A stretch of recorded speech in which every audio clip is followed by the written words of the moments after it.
partir del 1 de diciembre del año 2018, Los Pinos dejó de ser la residencia oficial de los presidentes de México para convertirse en un complejo cultural que todos podemos visitar. Sin embargo, este también es un lugar con mucha historia. Yo soy Alexia y hoy en De Todo los invito a que juntos demos un paseo por Los Pinos para conocer sus sitios más emblemáticos y las anécdotas que guarda. ¿Qué dicen? ¿Me acompañan? No se muevan de sus lugares, esto es De Todo, comenzamos.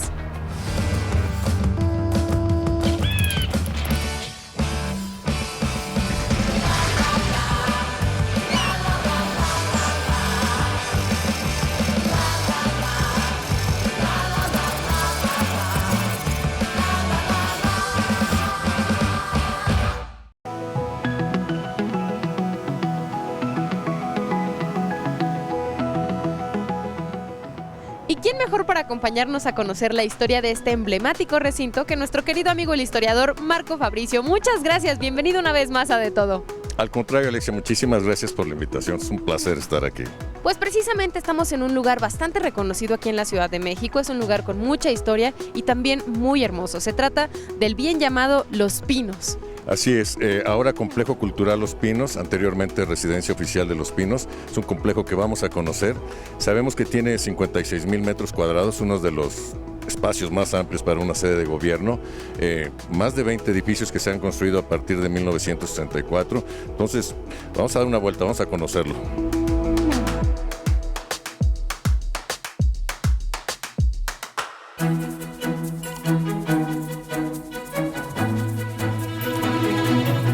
La ubicación que tiene Los Pinos lo hizo un lugar estratégico desde incluso el periodo del emperador Moctezuma, en donde él mismo mandó construir unos canales para desviar un río que venía desde Santa Fe. Así es, estamos en un lugar con una historia milenaria, podemos decir. Desde la época prehispánica ha habido aprovechamiento de los manantiales del cerro de Chapultepec y aparte fue un lugar que les gustó mucho a los emperadores. Sabemos que muchos de los ahuehuetes de este bosque los sembró Netzahualcoyo, del rey poeta. Y posteriormente en la conquista, aquí donde estamos, hubo un molino que se llamó del Salvador, que finalmente se le apodó el Molino del Rey. Y ya en 1550 sabemos que se le otorgó a un conquistador que llegó con Pánfilo de Narváez, que se llamaba Ruy González, se le otorgó una merced de agua para poner un molino. Era bien importante tener un molino para el trigo, pero sobre todo para la pólvora. Y de esos molinos y de aquel acueducto datan las construcciones que podemos ver a nuestras espaldas. Sí, el acueducto que vemos ahora originalmente venía del río Santa Fe, pasaba lo que era la hacienda de los Morales, lo que restaba de esa agua venía a dar para acá. Actualmente en el molino se encuentra incluso una piedra que se considera como original de aquel entonces. Sí, estábamos encontrándonos con unas de las muelas originales, que es de verdad un tesoro recargado aquí en la antigua construcción. Hay que mencionar que la construcción originalmente era de piedra y canto, y ahorita ya la recubrieron, entonces estamos viendo que está muy bien cuidada. Sigamos recorriendo Los Pinos. Vamos.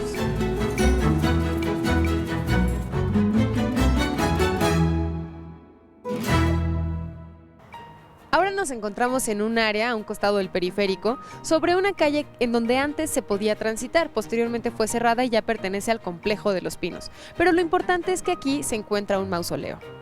Es un monumento que realizó Ignacio Comonfort, es un monumento que nos recuerda una de las batallas más cruentas durante la invasión norteamericana en 1847, precisamente la batalla que le da nombre Molino del Rey por estar muy situada cerca del Molino del Rey. En ese entonces se había firmado un armisticio, el ejército estadounidense con el ejército mexicano, pero entonces rompen el armisticio, el ejército estadounidense, pensaban que en el Molino del Rey había pólvora y había armamento, entonces se acerca el ejército estadounidense. El ejército mexicano no sabía exactamente por dónde iba a entrar y viene la carga del ejército estadounidense. Desde el cañón de Chapultepec se empezó a disparar cañones para tratarla de frenar, pero era tal la cantidad y la fiereza con la que los estadounidenses atacaron que tomaron 3 piezas de artillería. De repente los mexicanos, con una furia increíble y un pundonor que está en los libros de historia, recuperan esas 3 piezas de artillería.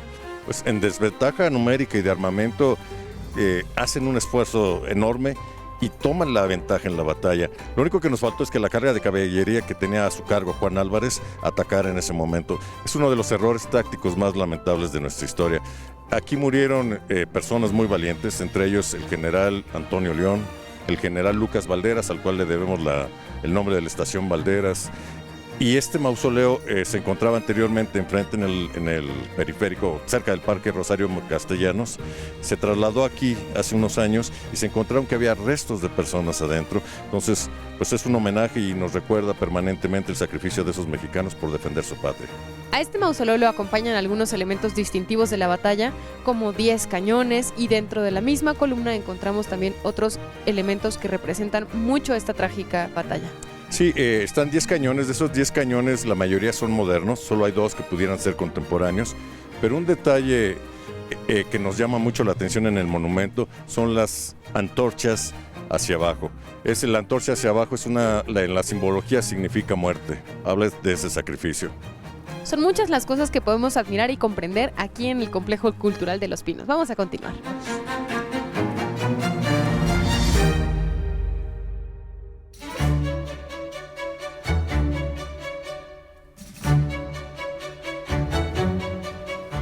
Antiguamente, una parte del terreno en donde actualmente se encuentran Los Pinos pertenecía a una familia. Se trataba de una pequeña hacienda, una finca particular.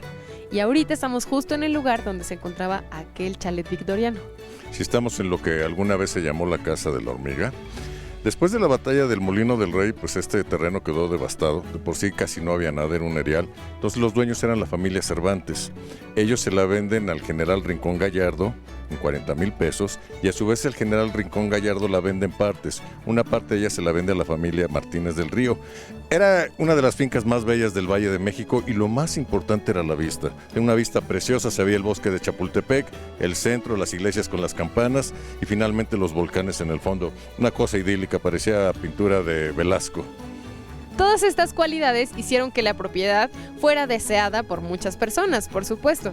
Pero en algún momento, en esta situación, cayó en manos de Venustiano Carranza. Sí, tiene una historia muy larga las adquisiciones. El doctor Pablo Martínez del Río primero la ofreció en venta a Maximiliano. Maximiliano no se contrató el pago, entonces la regresaron a la familia. Y sí, como dices, tienes razón. Un día Carranza vio la propiedad, les gustó mucho y entonces la decomisan. A partir de que la decomisa Carranza la utilizaron un año y finalmente la familia Martínez del Río lucha en tribunales para que le regresen la propiedad y es restituida finalmente en 1921.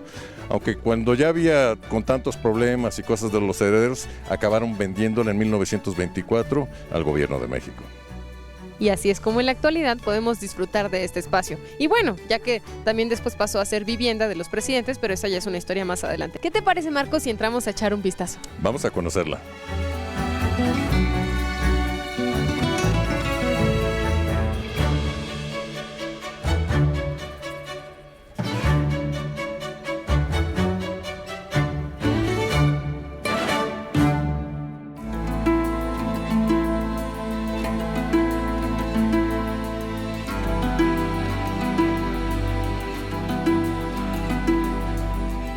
Los espacios dentro de lo que antes era la hormiga, por supuesto, han sido modificados de acuerdo a las distintas actividades que aquí se han llevado a cabo.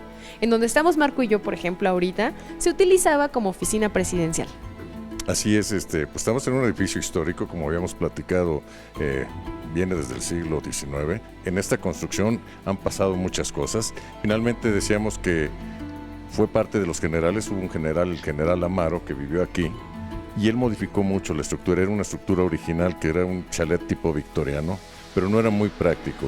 Finalmente Lázaro Cárdenas, yo no quiero vivir en el castillo de Chapultepec, se me hace un lugar muy lujoso, y entonces hay varias opciones, entre ellas estaba el Rancho de la Hormiga, la casa del Rancho de la Hormiga, estaba también la Casa del Lago y una casa que ya no existe en el Parque Lira. Entonces él dijo, y más que nada le gustó y a su esposa le gustó el lugar, dijeron vamos a escoger la Casa del Rancho de la Hormiga, aunque el nombre no les gustaba mucho, le pusieron Los Pinos porque le acordaban el lugar donde se conocieron, que era la huerta de la esposa de Lázaro Cárdenas.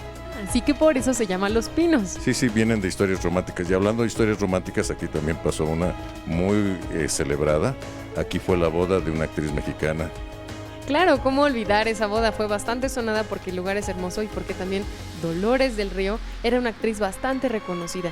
Ella se casó con uno de los herederos de los Martínez del Río y la boda fue celebrada en este lugar. Imagínense nada más de qué estamos hablando. Si este lugar se acostumbraba a hacer fiestas, lo más granado de la sociedad porfirista se reunía aquí. Y aquí precisamente ahorita que hablas de Dolores del Río, conoce a un productor hollywoodense y la ve y queda anonadado con su belleza. Entonces le dice, tú puedes ser una superestrella en Hollywood. La convence de irse, se va ella con su esposo, se casó a los 16 años y empieza en Hollywood a tener éxito. ¿Verdad? Las primeras películas que hizo, bueno, su rostro es increíble. Y hay una película en 1928 que se llama Ramona, que es la que la encumbra, pero desafortunadamente eso genera su divorcio. Su marido se regresa y ella queda haciendo historia ya. Pero en cuanto a la historia de la hormiga, lo que pasó después es muy interesante. ¿Quién fue el primer presidente que decide entonces venirse a vivir acá? Nos comentabas que Lázaro Cárdenas. Lázaro Cárdenas, exacto. Después vino Ávila Camacho y finalmente el siguiente presidente, que es Miguel Alemán Valdés, no le gustó. Se le hizo que era una casa muy pequeña y entonces se emprende la construcción de una nueva casa. Cada presidente le iba añadiendo algo siempre a Los Pinos porque con iniciativa y un presupuesto ilimitado, bueno, se puede hacer todo. Claro, nos podemos imaginar perfectamente que cada quien construía prácticamente lo que quería. Incluso llegó a haber hasta una pista para go-karts, que por supuesto ya no existe. Lo que sí hay todavía es una sala para cine. ¿Qué te parece, Marcos? Y entonces vamos a conocer la casa que construyó Miguel Alemán. Vamos a conocerla.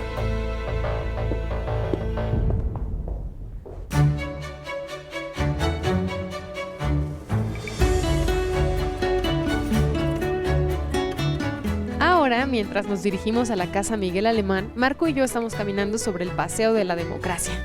Sí, el Paseo de la Democracia es un añadido que se le puso a Los Pinos. Es muy interesante porque hay personas que vienen de todo el espectro ideológico, entonces podemos ver a personas como Alberto Castillo, está Manuel J. Cloutier, Castillo Peraza, el famoso doctor Nava, es decir, personas que han contribuido a mejorar la democracia. Y además de los bustos aquí en el Paseo de la Democracia, a un costado se encuentra otra casa. Sí, está la casa de Adolfo Ruiz Cortines. Él construyó esta casa porque no le gustó la casa a Miguel Alemán, se le hacía demasiado ostentosa. Y era un hombre muy sencillo, entonces construyó una pequeña casa.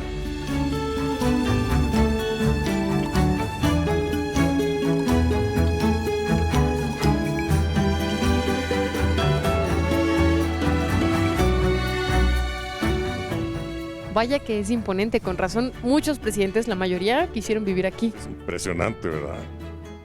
Esta es la casa que mandó construir Miguel Alemán. Sí, cuando Miguel Alemán llega a la presidencia, ellos ya tenían el plan de renovar la casa. Para ellos siempre se les hizo pequeñita la casa que fue la de la hormiga. Entonces trataron de hacer una casa imponente, ¿no? Moderna, que impresionara a los visitantes, a los amigos y a los enemigos, internos y externos. Entonces diseñan esta casa que es enorme, tiene más de 5,000 metros cuadrados de construcción, 3 niveles, todo el tipo francés. Esa es una de las características de los alemán. Traen tapices europeos, porcelana europea, vajillas de Limoges, traen mármol de Carrara. Adornan la presidencia como una casa europea, un palacio europeo. Sí, exacto, casi nos da la idea de un palacio. De hecho, mencionábamos que la mayoría de los expresidentes han vivido aquí. Sí, todos los expresidentes priistas, con excepción de Adolfo López Mateos, vivió aquí. Adolfo López Mateos nunca quiso vivir en Los Pinos y él usó esta casa para sus visitantes. Sobre todo podemos recordar a los Kennedy, a Indira Gandhi. Creo que ellos estuvieron aquí hospedados por algún tiempo. Pues vamos a entrar y a ver qué hay. Vamos a conocer.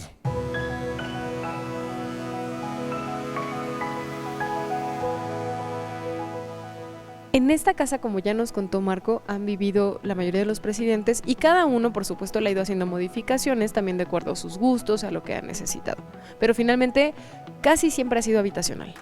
Sí, cada uno de los inquilinos ha cambiado las casas, les cambian de color de pintura, les cambian el piso, les cambian... Pero el que más cambios ejerció en esta casa fue Luis Echeverría Álvarez. A ellos no les gustaba ese estilo que tenía, que le habían impreso los alemanes. Ellos decían que era lo mejor que podía conseguirse en Europa, en México, y entonces hace un cambio radical. Todos los objetos que estaban aquí los embalaron, los empaquetaron y los mandaron a los museos. Uno de los museos más beneficiados de esto fue el Museo del Castillo de Chapultepec y el Museo de San Carlos. En la actualidad, si queremos visitar esta casa, incluso hay un recorrido que nos guía para conocer las diferentes habitaciones. Vamos a hacerlo, a ver qué tal, a ver qué más encontramos.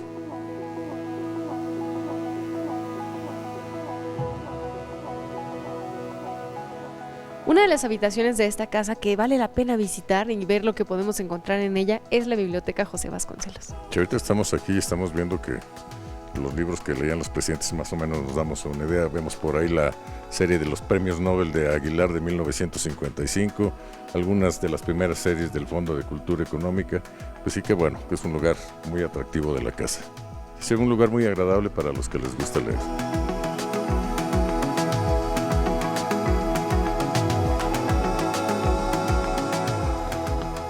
Ahora nos encontramos en la sala de cine que les mencionamos hace unos momentos. Como pueden darse cuenta, no es una sala de cine convencional. De hecho, los asientos se parecen mucho más a las salas de cine VIP que conocemos en la actualidad. Y aquí este es un pequeño escenario, baja un ciclorama y ahí se proyectan las películas. Sí, hay que comentar, creo que nos faltó, que esta casa es tan amplia, tiene una superficie tan grande que está en 3 niveles. El primer nivel normalmente eran las oficinas, el segundo nivel era donde vivía la familia, y aquí en el sótano era donde estaba el servicio, la lavandería, la planchaduría y lugares especiales como esta sala de cine. Pues así parece que nos podemos dar una idea muy clara de cómo vivían las personas que habitaban esta casa, es decir, los altos ejecutivos del poder mexicano. Vamos a la parte de arriba a ver qué encontramos.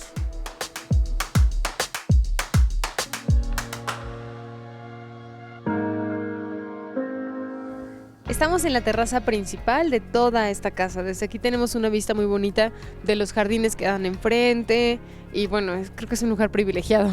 Sí, la vista es fabulosa y ahorita con el recorrido que vemos nos damos cuenta que la superficie era enorme. Quizás por eso es que tomaron la decisión Fox primero y después Calderón de convertir esta casa en oficinas y ellos irse a vivir a unas llamadas las cabañas. Esas cabañas curiosamente las construyó Echeverría porque durante su presidencia hubo un problema que él era muy pragmático. Estaban construyendo el metro del Zócalo y entonces él no se podía desplazar al Zócalo a trabajar y entonces empezaron a traer las oficinas a Los Pinos, que es cuando empieza que las decisiones del país se tomaran más en Los Pinos que en el Zócalo. Ese es un excelente dato histórico. Son muchas las cosas que nos podemos enterar si visitamos este lugar. Por supuesto, Marco y yo nada más estamos recorriendo solo algunos sitios para que cuando ustedes vengan a visitar todavía haya muchas cosas que puedan descubrir. Así es, yo creo que nos llevaremos días en conocer todo esto. Pues muchas gracias, Marco, por haber estado con nosotros aquí en De Todo y compartir todo eso que sabes sobre la historia de México. Al contrario, siempre es un gusto estar en Canal 11 y especialmente en De Todo. Gracias a ti, Alexia.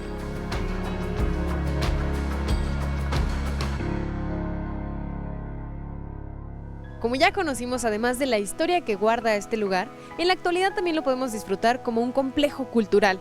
Amalia, muchas gracias por estar con nosotros aquí en De Todo. Cuéntanos en qué consiste este complejo cultural. Sí, muchas gracias. Mira, como ustedes ya tuvieron oportunidad de apreciar, el espacio es maravilloso y la decisión que se tomó para dedicarse a una actividad cultural, para nosotros gestores culturales, pues es un logro y es una ambición y un sueño el que se esté haciendo realidad. Aquí van a suceder muchas cosas a nivel artístico y cultural. Ya hemos tenido algunos conciertos, algunos ensambles vocales, algunas actividades que el visitante de repente puede llegar a una casa y encontrarse con un gran concierto. ¿Qué va a suceder? Pues básicamente vamos a tener actividades tanto de promoción, difusión cultural como de formación. Pensamos que este va a ser el espacio donde el artista va a venir a crear de manera colaborativa y participativa con la misma comunidad. Ese es lo que se aspira. Estamos diseñando y proyectando cada uno de los espacios. Como tú ves, es un gran trabajo, hay que hacer trabajo de adaptación para que las mismas instalaciones sirvan para recibir a este tipo de actividades que se está pensando. Todo esto es maravilloso, además del hecho de que nosotros como sociedad ya podemos ingresar a este espacio, conocerlo de manera libre y disfrutar de estos jardines, de cada una de estas salas, porque bueno, es parte de nosotros. Justo, es un espacio que invita como parte del paseo de domingo de las familias citadinas, pero también un hecho muy significante es que gente de los estados de la República tienen mucho interés y ha causado mucha expectativa venir a conocer cómo vivían los presidentes, pero sobre todo esto que tú señalas, la parte histórica, las cosas históricas y los hechos que cambiaron en muchos sentidos el rumbo de nuestro país. En ese es un proceso en el cual también estamos trabajando en los contenidos y en la recreación de estos espacios que tuvo significancia para la vida nacional de nuestro país. Amalia, ¿y cómo funciona el complejo cultural? ¿A qué horas abre? ¿Quiénes lo pueden visitar? ¿Cuáles son los requisitos? Mira, no hay ningún requisito, es un espacio abierto de martes a domingos, de 10 de la mañana a 5 de la tarde. Como te comentaba, se vuelve parte del paseo dominguero en Chapultepec. ¿Qué se necesita? Nada, venir con mucho entusiasmo para conocer. Estamos en esta construcción, el espacio en sí es emblemático, es maravilloso. A los adultos mayores les causa mucha extrañeza que ellos puedan estar dentro como de esta ciudad prohibida, esta ciudad que solamente podíamos ver en notas periodísticas y que nos imaginábamos, pero sentirte adentro es, yo creo, un poco ver reflejado a Los Pinos, un poco a todos, ¿no? Así que Los Pinos realmente nos veamos reflejados todos. Sí les pido paciencia, estamos en una construcción, la parte de administración no está fácil, pero la verdad la voluntad y el entusiasmo que ha puesto la secretaria de Cultura, Ale, porque esto realmente sea para los ciudadanos como fue el mandato del señor presidente, creo que lo vamos a lograr y no necesita nada más que venir temprano con tenis, con ropa cómoda, porque sí se camina bastante.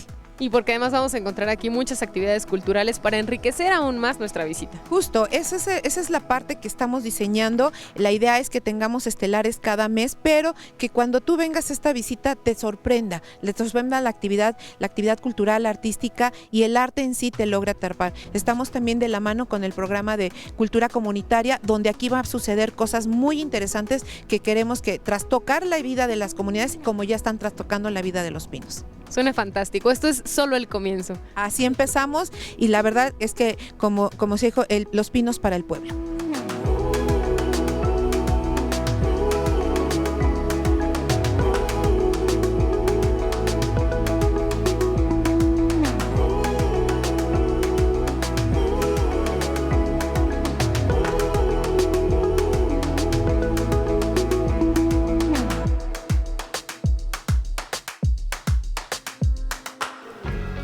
Se estima que el terreno que ocupan Los Pinos es 14 veces el tamaño de la Casa Blanca en Estados Unidos. Sin duda se trata de una gran construcción que tiene impresionantes edificios, hermosos jardines y que antes estaba reservado únicamente para los mandatarios, pero que hoy podemos disfrutar todos los mexicanos.